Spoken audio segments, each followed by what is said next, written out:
जो चुनाव हुआ हम जीतने वाले थे, मगर ईवीएम के आपने एमपी में चुनाव हारा, आपने छत्तीसगढ़ में चुनाव हारा, आपने राजस्थान में चुनाव हारा, मैं वही हर जगह पे भारत जोड़ो यात्रा शुरू किया। मैं वही बात कहने चाहता हूँ। 4 राज्यों में चुनाव हुआ, 3 राज्य हमारे दांत निकल गए, क्योंकि वो ईवीएम उनका फेल था। एक छोटा राज्य तमिलनाडु था, जिसको उन्होंने जानबूझ कर दे दिया कि आप जो आरोप न लगा सके कि आपने वहाँ जो। नमस्कार, मैं सोनी सिंह। आज मैं मौजूद हूँ वाराणसी में। वाराणसी में राहुल गांधी का भारत जोड़ो यात्रा चल रहा है। उन्होंने विश्वनाथ मंदिर में दर्शन करने के बाद अपना अलग अलग जगह पे जो है जा रहा है। उनका यहाँ से प्रोग्राम उसमें मैं गोदोलिया चौराहे पे हूँ, वहाँ से फिर वो रथ यात्रा पे जाएंगे। रथ यात्रा से फिर उनका गढ़ी फार्म प्रोग्राम है। उसके बाद लोहता के बाद उन्हें भदोही में उनका जो है रात में रुकना है। मैं उन्हीं दौरान में यहाँ की जो उनके पदाधिकारी मैं उससे बातचीत करूंगा। अपना नाम बता दीजिए आप। मेरा नाम डॉक्टर सतीश कुमार कसेरा है। मैं व्यापारी नेता भी हूँ, उत्तर प्रदेश कांग्रेस व्यापार प्रकोष्ठ का प्रदेश का महामंत्री हूँ। सर ये बताइए कि भारत जोड़ो यात्रा प्रधान राहुल गांधी जी का कहाँ तक सही है, चल देखिए, या लगता है कि नहीं उनको सफलता मिलेगी? नहीं, राहुल गांधी का यह सफल यात्रा है। कल उन्होंने चंदौली से प्रवेश किया और मुगल सराय से पड़ाव पर स्टे किया, और आज 17 फरवरी को बनारस में गोलगड्डा पर वो आए और वहां से यात्रा प्रारंभ हुई। लाखों की भीड़ उनके साथ चल रही है, व्यापारी चल रहे हैं, हिंदू मुसलमान चल रहे हैं, और ये यात्रा सफल है। पिछली बार भी उनकी यात्रा सफल थी, मगर चुनाव में जो 4 राज्यों का जो चुनाव हुआ उसमें ईवीएम को हैक कर दिया गया, और ईवीएम को हैक करने के बाद 3 राज्य उन्होंने बड़े जो थे कांग्रेस के पक्ष में, तो उसको लेकर के तमिलनाडु छोटा सा राज्य जानबूझकर दे दिया कि अगर आप ईवीएम को गलत कहोगे तो हम कहेंगे कि आपने तमिलनाडु का कैसे जीत लिया। ये स्पष्ट दिखाई पड़ रहा है कि ये सरकार डरी हुई है, और हम आपके चैनल के माध्यम से मांग करते हैं कि अगर सरकार को कोई डर नहीं है, सरकार को अपने काम पर विश्वास है, अपने गारंटी पर विश्वास है, तो ईवीएम से चुनाव न करा करके बैलेट से चुनाव कराए। दूध का दूध, पानी का पानी हो जाएगा, जनता जाग जाएगी और लोग भी देख लेंगे कि चुनाव सही हुआ कि गलत हुआ।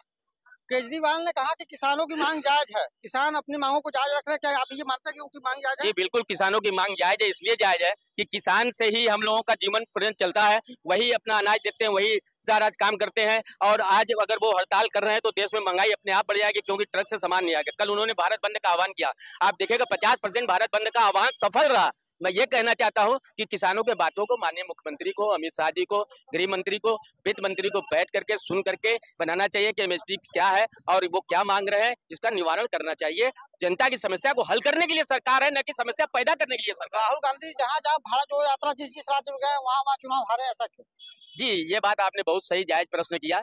4 राज्यों में पिछली बार भारत जोड़ो यात्रा निकली, 4 राज्यों में 3 राज्य कांग्रेस पार्टी ने हार का सामना किया, मगर उसका सबसे बड़ा कारण ईवीएम था, क्योंकि वहां की जनता कांग्रेस के पक्ष में थी। राजस्थान, मध्य प्रदेश, छत्तीसगढ़ में कांग्रेस की लहर चल रही थी। मैं वहां दौरे पर था, मैंने देखा, मैंने जिससे बात किया, लोगों ने कहा कि नहीं, कांग्रेस ही आ रही है, और गया ठीक उसका उल्टा, और भारतीय जनता पार्टी जीत गई। इसका मतलब है उन्हें अपने ईवीएम पर विश्वास है, उन्हें विश्वास है कि हमने पिछली बार 300 का पार कहा था, 300 पार हुआ था, इस बार वो पहले से चिल्ला रहे हैं 400 के पार, तो उनका ईवीएम सेट है कि वो 400 के पार जाएंगे। ये बात को सेट किए हैं। अगर उनको अपने काम पर भरोसा है, इस सरकार को अपने काम पर भरोसा है, मोदी जी की गारंटी पर भरोसा है, तो मैं आपको चैलेंज आपके समाचार चैनल के माध्यम से कहना चाहता हूं कि आप स्पष्ट रूप से ईवीएम से चुनाव न करा के बैलेट पेपर से चुनाव करा के देखिए, आपको अपने काम पर विश्वास है, फाइनल हो जाएगा। दूध का दूध, पानी का पानी हो जाएगा। आप देखेंगे 70 से 100 सीट आप नहीं पाएंगे, 100 सीट अगर ईवीएम के हटा करके बैलेट पेपर से चुनाव होगा।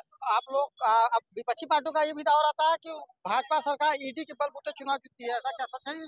देखिए, ईडी सरकार का एक तोता हो गया है, एक ऐसा संस्था हो गया है कि जब सरकार को जिससे काम लेना होता है उसके घर ईडी भेज देती है। आपने देखा बिहार में नीतीश कुमार के साथ ऐसा हुआ, आपने देखा कश्मीर में फारूक अब्दुल्ला के साथ ही ऐसा हो रहा है, आपने देखा जो कि बम्बई में आप देख रहे हैं, बॉम्बे के अंदर, कि उन्होंने ईडी भेज करके डरवाने का काम किया। तो ईडी उनका तोता हो गया है, और ये जनता के साथ मीडिया भी जान रही है कि ये डरवाने के लिए ईडी को भेजते हैं, और पार्टी डर करके हमारे लोग बैठ जाते हैं, या तो अलग से चुनाव लड़ने की कोशिश करते हैं। नीतीश कुमार इसका प्रमाण है कि 9वीं बार पलट करके मुख्यमंत्री बने। क्या ये सही नहीं है कि कांग्रेस पार्टी में जो है फूट पड़ गई है? केजरीवाल ने अलग से चुनाव, एनडीए में अपने आप को फूट डाल रहा है, केजरीवाल अलग चुनाव लड़ रहा है, और कश्मीर में लोग अलग चुनाव लड़ रहा है, ऐसा क्यों हो रहा है? नहीं, देखिए, फूट बिल्कुल नहीं पड़ा। ये सत्य है कि केजरीवाल पहले से कहते रहे कि हम दिल्ली में जो है सब सीट पर चुनाव लड़ेंगे, वो उनका ये पहले से ही टारगेट था। ममता बनर्जी और ये तेजस्वी यादव और अखिलेश यादव, सारे लोग हमारे साथ हैं। अभी पंजाब, आपने कश्मीर में देखा, फारूक अब्दुल्ला के यहाँ ईडी का डर पैदा किया गया। उन्होंने गठबंधन से हटने की बात नहीं की, उन्होंने कहा कि मैं यहाँ अलग से ही चुनाव लड़ूंगा। गठबंधन जब करेंगे जब वो चुनाव जीत के ज्यादा सीट ले आएंगे, और उसी सीट के आधार पर वो चुनाव चाहते हैं कि हमारा सरकार बने केंद्र में विपक्ष की सरकार बनना तय 2024। आप लोग कहते हैं युवा बेरोजगार है, वास्तव युवा बेरोजगार है? स्पष्ट रूप से दिखाई पड़ रहा है। आपने पहले जब सरकार बनाई तो आपने कहा 2 करोड़ लोगों को नौकरी देंगे, 10 साल में 20 करोड़ को मिलना चाहिए। आज तक कितने लोगों को नौकरी बनाई, युवाओं से पूछ लीजिए। क्या आपको लगता है कि राहुल गांधी के भारत जोड़ो यात्रा में जो बनारस में आए हैं, इस पे क्या 2024 में प्रभाव पड़ेगा? नहीं, देखिए 2024 में चुनाव में प्रभाव तो बिल्कुल निश्चित तौर से पड़ेगा। क्यों पड़ेगा चुनाव? कि भारत जोड़ो यात्रा में वो लोग साथ हैं जो उपेक्षित हैं, किसान, दलित, बेरोजगार, युवा, नौजवान, महिलाएं, ये सारे लोग किसान के साथ इस भारत जोड़ो यात्रा में चल रहे हैं। आपने देखा होगा कि लाखों का भीड़ आज बनारस में उनके यात्रा में चल रहा है। युवा है, युवा नहीं, हमारे समाज से तो कोई बेरोजगार नहीं है आज। नहीं, ठेला पटरी ऑटो सब कोई कमा रहा है। अच्छा, तो ये इन्होंने कहा कि युवा जो है बेरोजगार नहीं है। नहीं, ये उन्होंने सत्य कहा, युवा बेरोजगार नहीं है। आज वो पकौड़ी बेच रहे हैं, विश्वनाथ मंदिर के पास चले जाइए, माला फूल बेच रहे हैं, पकौड़ी बेच रहे हैं, कचौड़ी बेच रहे हैं, घुंगरी आलू बेच रहे हैं, लस्सी बेच रहे हैं। आज युवा बेरोजगार नहीं है, उसको काम मिल गया है, वो पकौड़ी, कचौड़ी, मसाला डोसा बेच रहा है। युवा बेरोजगार इस समय नहीं है। युवाओं को उन्होंने कहा था पकौड़ी बेचना रोजगार है या जीविका है? अरे उन्होंने कहा था, सेंट्रल न्यूज पे कहा था कि भाई ये पकौड़ी बेचना भी एक रोजगार है। उन्होंने कहा था, उसको सच साबित कर दिया। इसमें कोई बहुत बड़ी बात नहीं है। बेरोजगारी बढ़ते समय में जैसे जैसे सरकार नौकरी करेगी उससे बेरोजगारी खत्म हो जाएगी।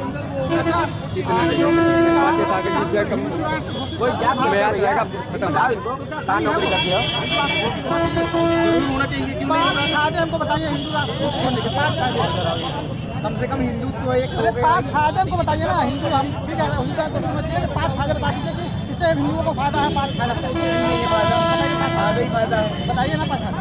कम से कम एकता तो रहेगी हिंदुत्व में। ऐसे एकता नहीं है हिंदुत्व में? कहाँ है एकता, बताइए।